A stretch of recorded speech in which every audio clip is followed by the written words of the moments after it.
Oscar Wilde, 1854 to 1900. Oscar Wilde was the founder of the aesthetic movement in English literature. Aestheticism was an attitude to art as well as to life. On the whole, aestheticism was an expression of the crisis of bourgeois values, both artistic and moral. But at the same time, aestheticism was a rebellion against the hideous conditions and tastes and conventional art of the time. Such an attitude appealed greatly to Wilde, who became leader of the English aesthetic school. Following the French aestheticists, whose strong influence he experienced, Oscar Wilde proclaimed "art for art's sake" as the motto of his school.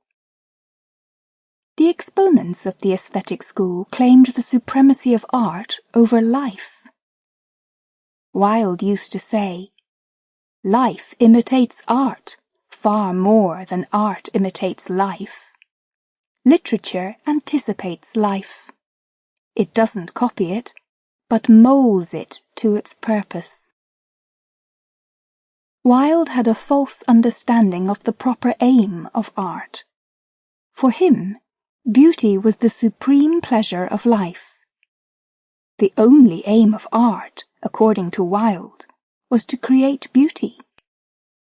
So he defined art as a kind of lying, the telling of beautiful untrue things, and the artist as a liar, whose purpose was to charm, to delight, to give pleasure.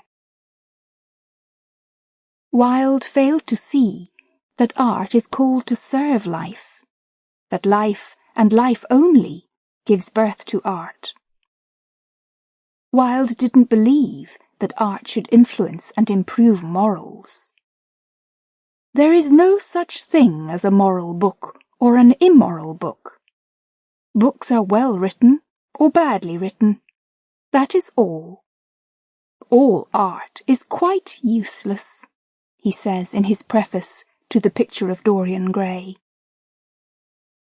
Thus, there are many false points in Wilde's aesthetic theory. But whatever he wrote about the independence of art from life, his own art as well as his theory was the product of life, of its ugly and hideous conditions. Wilde placed literature before... Sample complete. Ready to continue?